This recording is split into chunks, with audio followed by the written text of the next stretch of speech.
आप देख रहे हैं श्री हरि कृपा आश्रम चैनल। संस्थापक स्वामी श्री हरि चैतन्य पुरी जी महाराज।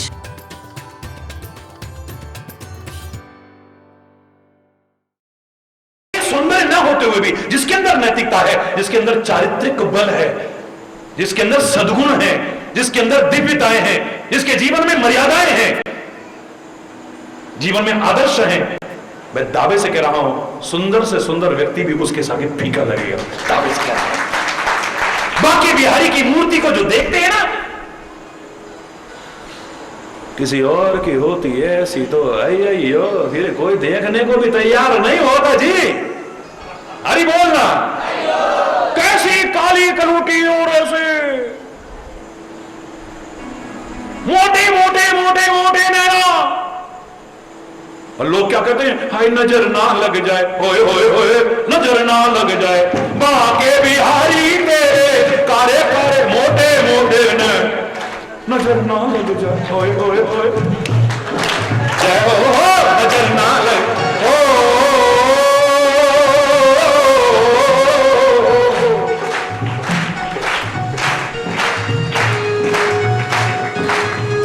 इसको उतार दूं मैं? हरि बोल।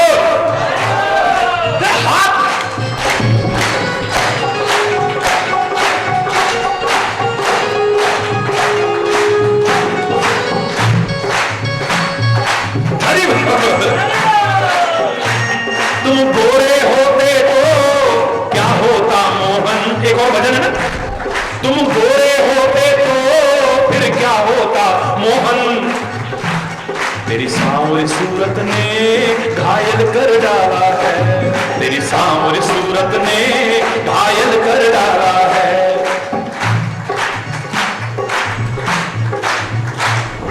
ए सोने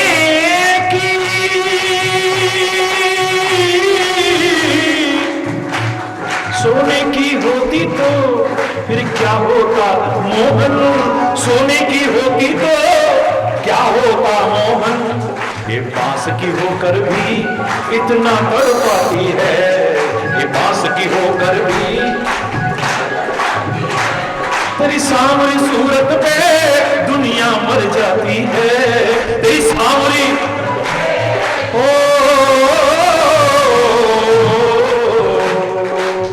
दूसरा भजन, मां के बिहारी तेरे कारे कारे मोटे मोटे में नजर ना होए होए होए। मेरा उद्देश्य भजन सुनाना नहीं है, हरि बोल। मेरा कहने का भाव क्या है, ये काहे की सुंदरता है, कर्म भक्ति और ज्ञान का क्या समन्वय स्थापित किया है। मेरा कन्हैया सिखा रहा है कि तुम्हारे घर में जो सामर्थ्य है उसके अनुसार चलो। आज देश के आधे से ज्यादा बेरोजगार नवयुवक क्यों हैं? जनसंख्या बेतहाशा बढ़ रही है, साधन कम है, उपयोग में लाने वाले ज्यादा हैं, नौकरियां मिल नहीं रही। हरि बोल। नौकरियां मिल नहीं रही, बड़ा काम करने की सामर्थ्य नहीं है और छोटा करने में शर्म आती है। आधे से ज्यादा बेरोजगार का कारण यह है, वो कहता है मेरे घर में गाय भी चराई जाती है, मुझे गोपाल बनने में कोई शर्म नहीं, कोई संकोच नहीं है। हाँ, गंवार ग्वाला बनना पसंद नहीं मेरे को। गाय चराते चराते भी अपने बौद्धिक चिंतन के स्तर को इतना ऊंचा उठाया, कभी गीता का उपदेश किया, दुनिया वाह वाह करोड़ी वाह वाह, कोई सानी नजर नहीं आता जिसका, अद्वितीय अनुपम। और मौका लगा तो द्वारिकाधीश भी बनकर के दिखा दिया है, एक कुशल शासक और प्रशासक बनकर के दिखा दिया है। अपनी योग्यताओं को बढ़ाओ, महत्वाकांक्षाओं को बढ़ाने की कोशिश मत करो, अपने अंदर दिव्यताएं लाने की कोशिश। कमियां अगर है, नैतिकता नहीं है, चरित्र नहीं, कितना भी ऊंचा पद मिल गया तो भी। अयोध्या का नरेश अश्वमेध यज्ञ कर रहा था, इतिहास उठा के देखिए, 99 अश्वमेध यज्ञ पूरे हो गए महाराजा दिलीप के। 99 इतिहास उठा के देखिए, 99 अश्वमेध यज्ञ पूरे हो गए। आज अश्वमेध यज्ञ की क्या प्रासंगिकता है, मैं इस पर टिप्पणी नहीं करूंगा। उस जमाने में घोड़ा छोड़ा जाता था, आपने सुना हो तो, पूरी पृथ्वी की परिक्रमा करता था, जो घोड़े की लगाम को रोक लेता था उसे युद्ध करना पड़ता था। हार जाता था तो उपहार देकर के घोड़े को आगे चलाया जाता था। पूरी पृथ्वी पर 99 बार विजय प्राप्त की अवध नरेश ने। 16वां अश्वमेध यज्ञ चल रहा था, यह ऐतिहासिक घटना है। कौन सा यज्ञ? 100वां यज्ञ चल रहा है। और उस समय नियम था कि 100 अश्वमेध यज्ञ जो कर लेता था उसे इंद्र का पद मिलता था, इंद्र का पद मिलता था। सारे अवध वासी सारे प्रसन्न थे, हमारे महाराज अब इंद्र की गद्दी पर बैठेंगे, इतना बड़ा पद इनको मिलेगा, दुनिया का राज्य नहीं, सारे ब्रह्मांड का राज्य होगा। वाह वाह महाराज, हमें गर्व है आप पर। अश्वमेध यज्ञ चल रहा है, घोड़ा छोड़ा गया है, और एक दिन प्रातःकाल सैनिकों ने उठ करके देखा तो घोड़ा गायब था। जब बहुत ज्यादा सफलता मिलने लगती है ना तो आदमी थोड़ा केयरलेस हो जाता है। हरी बोलना।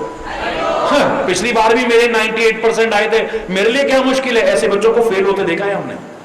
कॉन्फिडेंट होना बुरी बात नहीं है, पर ओवर कॉन्फिडेंट होना अच्छी बात नहीं है।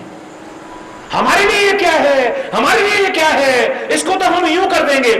हरी बोलना, जोर से बोलो ना। कॉन्फिडेंट होना बुरी बात नहीं है, पर ओवर कॉन्फिडेंट मत होना कभी। अगर सफलता कभी नहीं मिली है तो घबराना मत, कहां प्रयास में कमी रही उसे खोजो और दोबारा से प्रयास करो, सफलता हासिल कर लोगे। और अगर सफलता मिली है तो ओवर कॉन्फिडेंट मत हो जाओ, लापरवाही आ जाएगी आपके मन में। और बिल्कुल यही अयोध्या के सैनिकों के मन में लापरवाही आ गई। हमारे घोड़े को रोकने की हिम्मत किसकी हो सकती है? अभी तक किसी ने नहीं रोका, अब कौन हमारे घोड़े को रोकेगा? और इस चक्कर में घोड़ा चोरी हो गया। और ही बोलना, प्रातःकाल उठे तो हाहाकार मच गया चारों ओर। घोड़ा कहां गया, घोड़ा कहां गया, घोड़ा कहां गया? बहुत दौड़ भाग की पर घोड़ा नहीं मिला। जासूस भी छोड़े गए, लेकिन कहीं पर कोई खोज खबर भी नहीं मिली है, निशान तक नहीं है घोड़े के पांव के कहीं पर। हरि बोल, निशान तक नहीं। डर लग रहा था, अभी तक हिम्मत नहीं पड़ रही थी कि अयोध्या में ऐसा बुरा संदेशा भेजा जाए, लेकिन अब मजबूरी में भेजना पड़ रहा है। दूत भेजे गए अयोध्या को, अयोध्या में जाकर के कहा महाराज घोड़ा चोरी हो गया है, महाराज की जय हो, हमारे अपराध को क्षमा करें, महाराज घोड़ा चोरी हो गया है और मिल नहीं रहा है। ऋषि मुनि भी थे, हमारा देश कृषि प्रधान ही नहीं ऋषि प्रधान देश भी है, और महान वैज्ञानिक थे, ढकोसला नहीं। जरा ध्यान लगा के देखा, सारे ऋषि एक स्वर में कहते महाराज घोड़ा तो मिल गया, डोंट वरी, चिंता करने की कोई आवश्यकता नहीं है, घोड़ा मिल गया महाराज। मिल गया? कहां गया है?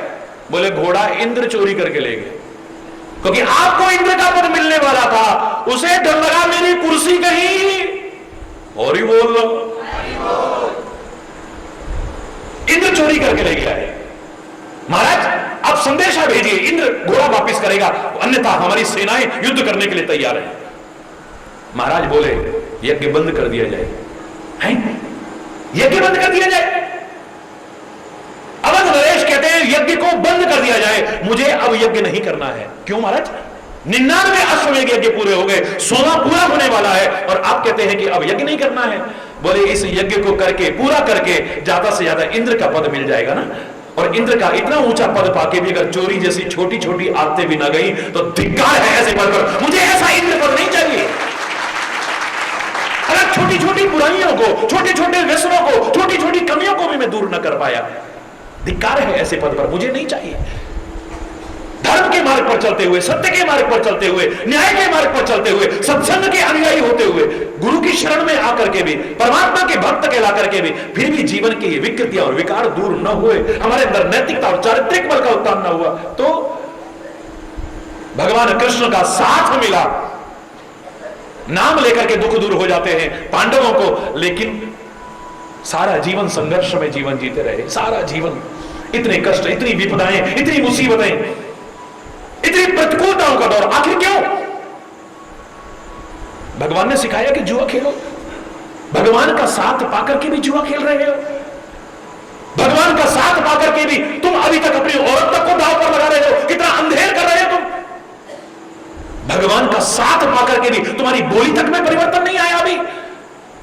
तुम्हें संत का साथ उनकी कृपा से या तुम्हारे किसी पुण्य से, गुरु का साथ उनकी कृपा या तुम्हारे पुण्य से, भगवान का साथ उनकी कृपा या अपने पुण्य से मिल गया है। इसका तात्पर्य नहीं कि चाहे जो बोलो, चाहे जो खा लो, चाहे जैसा सोचो, चाहे जैसी संगति करो। किसने छूट दे दी है आपको? आपका जीवन तो और सुंदर निखर करके आना चाहिए। दूर से देख करके लगे कि आप धर्म के अनुयायी है, परमात्मा के अनुयायी है, गुरु के अनुयायी है, सत्य की शरण में है, आप सत्संग में जाते, पता लगना चाहिए। कोई ये ना कहे वैसे तो बड़े सत्संगी बनते और ऐसे देखो, वैसे बड़े धर्मात्मा बनते हैं और ऐसे देखो, वैसे बड़े गुरु महाराज के भक्त हैं और ऐसे देखो। सामने नजर आना चाहिए परिवर्तन। किसने कहा है कि जुआ खेलो? तो भगवान का साथ मिलने का तात्पर्य नहीं, तो हमें छूट मिल गई है फिर भी जुआ खेल रहे हैं, औरत तक को दाव पर लगा रहे हैं। द्रौपदी, जवान पर भी कंट्रोल नहीं है। दुर्योधन आया महल के अंदर, आर्किटेक्चर उस समय का देखिए कैसा होगा। पानी की जगह जमीन नजर आ रही है और जमीन की जगह पानी नजर आ रहा है। कोई भी धोखा खा सकता था, दुर्योधन ने भी धोखा खाया और धोखा खा के गिर पड़ा। ऊपर से तीरों के समान चुभने वाला वचन छूटता है, अंधे की अंधी ही औलाद रही ना, अंधे की अंधी ही औलाद रही ना। दुर्योधन भी भरे दरबार में कहता है, आज तूने भरे दरबार में मेरे को ऐसे वचन बोले ना, आने दे, एक दिन आएगा मैं भी तेरे को बता दूंगा मेरा नाम भी दुर्योधन नहीं, अगर भरे दरबार में तेरे को बेइज्जत ना किया। महाभारत युद्ध की नींव वहीं से पड़ गई है। हरि बोल। हाँ, दुख झेलने के बाद अंतर आया है, फिर परिवर्तन आया है। मुसीबतें झेलने के बाद अंतर आया, लेकिन आया, बस उसी दिन समझ लो तुम्हारे सुख और आनंद के दिन शुरू हो जाएंगे। एक दिन आया ऐसा, महाभारत युद्ध के दौरान द्रौपदी के 5 पुत्रों की नृशंस हत्या हुई। इतिहास उठा के देखिए, 5 बेटों को टुकड़े टुकड़े करके मारा गया। किसके? द्रौपदी के। कौन द्रौपदी? जो भगवान से इतना प्यार करती है और भगवान जिससे इतना प्यार करते हैं। 5 बेटों की नृशंस हत्या हुई, टुकड़े टुकड़े कर दिए, बोटियां बोटियां काट दी उसकी। एक मां के दिल पर क्या बीती है ये मां ही जान सकती है, कोई और नहीं जान सकता है। जाके पावन फटी विवाही सोखा जाने पीर पर आई।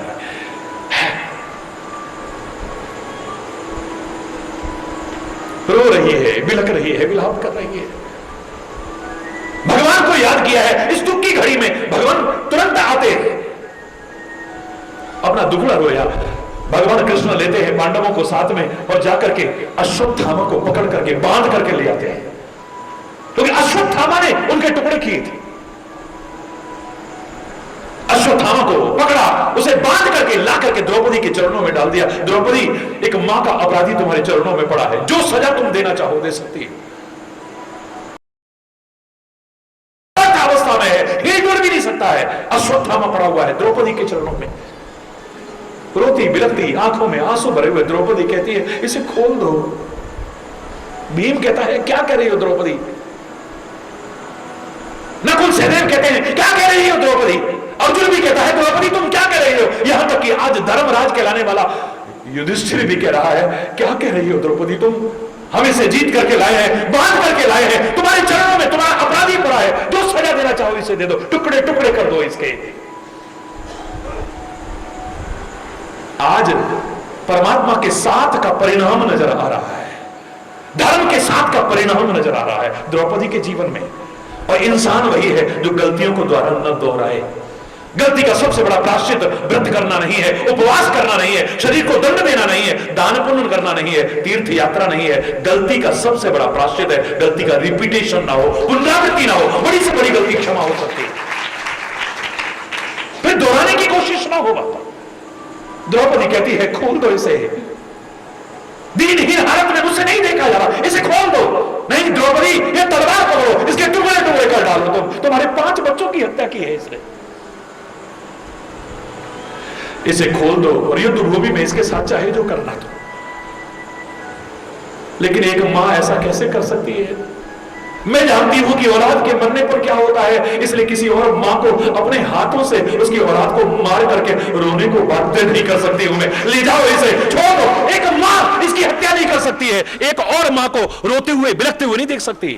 अरे बोल, जीवन में जो वांछित परिवर्तन आना चाहिए,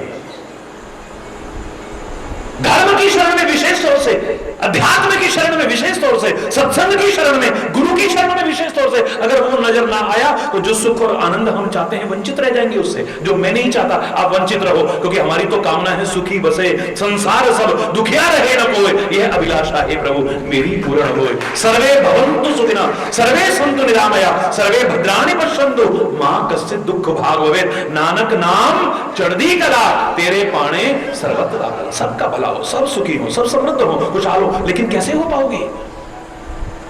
कितना ओम नमः शिवाय का जाप किया भस्मासुर ने, कितनी कठोर तपस्या की भस्मासुर ने, भगवान भी प्रकट हो गए। मुंह मांगा वरदान मांगने को कह रहे हैं। क्या मांगा? जिसके सिर पर हाथ रखूं वो जल की खाक हो जाए। है ये सोच, ये चिंतन, इतना तप करने के बाद, इतना जप करने के बाद, इतना भगवान की भक्ति करने के बाद भी मेरे जैसा होता तो सीधे कहता, अरे तू जिसे जला के खाक करना चाहे, हो सकता है वो तो हो ना हो, वो कि जाको राखे साइया मार ना सके कोई, बाल ना बांका कर सके, चाहे सब जल कर, लेकिन तू खुद कहीं जल करके खाक मत हो जा। विचार कर ले, जो दूसरों के लिए खड्डे खोदता है उस खड्डे में वो कब खुद गिर जाए पता भी नहीं चलेगा। इस मार्ग में चल के भी ऐसी सोच, गिरी हुई सोच, क्योंकि नैतिकता नहीं है ना।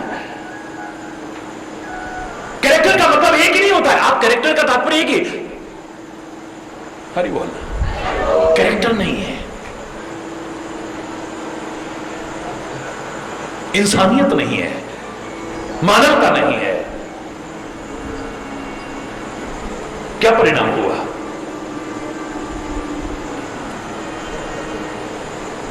सोच बदल जाए, चिंतन बदलते ही, सोच बदलते ही जीवन में परिलक्षित तो होने लग जाएगी, आपके कर्मों की दिशा बदल जाएगी। और जहां आपके कर्मों की सही दिशा हुई, सुख और आनंद का मार्ग प्रशस्त हो जाएगा। बहुत ज्यादा नहीं, समय भी होने वाला है, तो घड़ी रुकती नहीं है। समय के महत्व को हमें स्वीकार भी करना चाहिए। एक एक क्षण एक गया हुआ फिर वापस नहीं लौटता है। अनमोल पल है ये, अनमोल पल।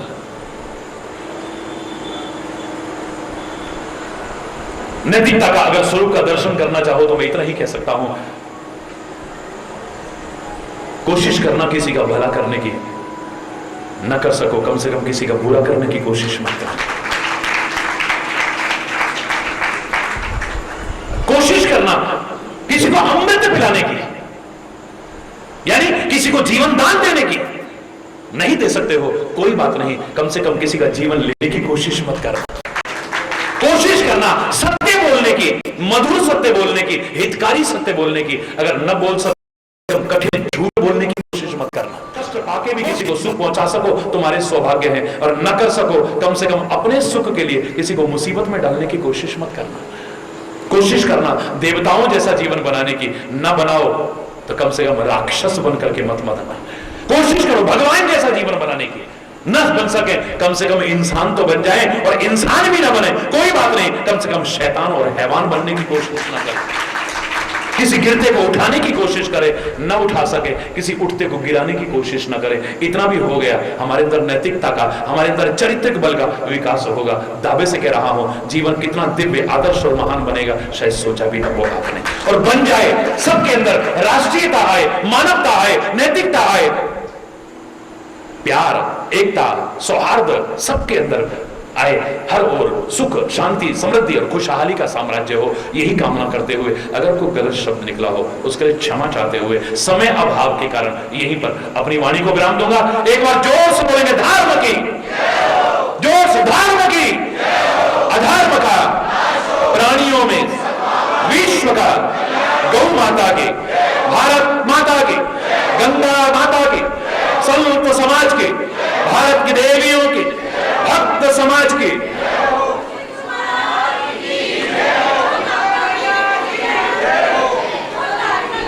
बोलो वृंदावन बिहारी लाल की जय।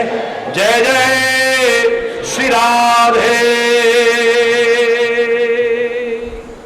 श्याम राम। हरि बोल, हरि बोल, हरि बोल। 9 बजने वाले होंगे, आरती में सब लोग अपनी मैं गीत वहां के गाता हूँ। भारत का रहने वाला, भारत की बात सुनाता है। प्रीति जहां की रीति सदा है, प्रीति जहां की रीति सदा। मैं गीत वहां के गाता हूँ। भारत का रहने वाला, भारत की बात सुनाता है। प्रीति जहां की रीति सदा।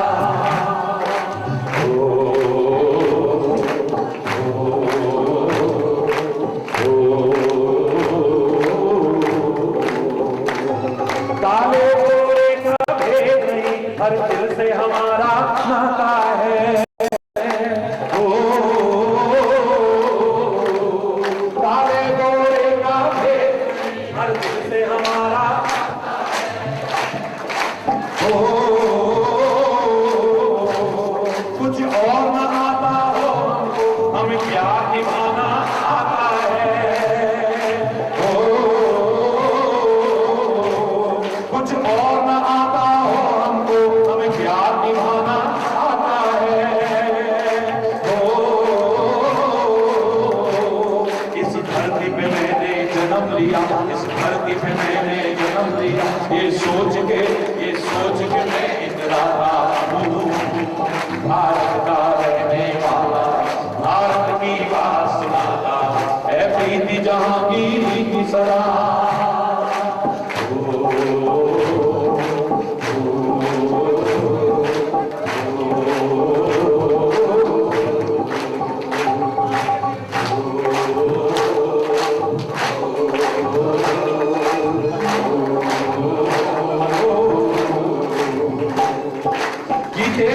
जीते हो किसी ने देश तो क्या, हमने तो दिलों को जीता है। ओ जीते हो किसी ने देश तो क्या, हमने तो दिलों को।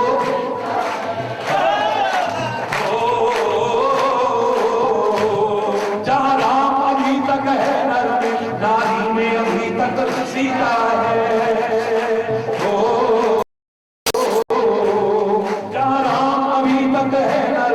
नारी में अभी तक सीता है। इतने पावन है लोग जहाँ, इतने पावन है लोग जहाँ। मैं नित शीश झुकाता हूँ। भारत का रहने वाला, भारत की बात सुनाता है। प्रीति जहाँ की रीति सदा है, प्रीति जहां की रीति सदा। मैं गीत वहां के गाता हूँ। भारत का रहने वाला, भारत की बात सुनाता है। प्रीति जहां की हाथ ऊपर करके।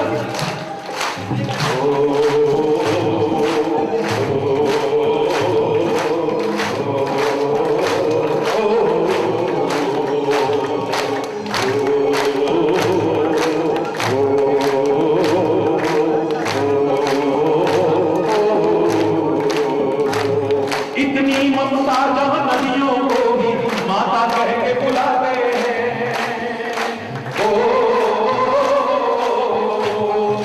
गंगा मैया की, यमुना मैया की, नर्मदा मैया की, गोदावरी मैया की।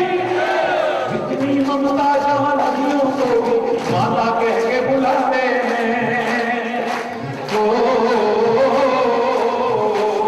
इतनी श्रद्धा इंसान को क्या, पत्थर भी पूजे जाते हैं।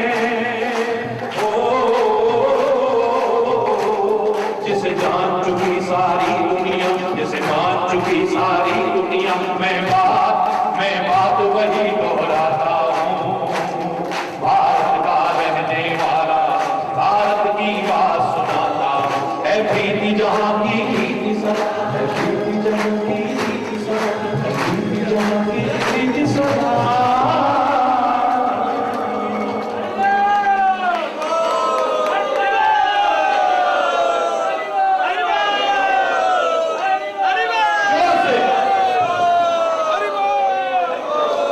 धन्यवाद, बहुत बहुत धन्यवाद।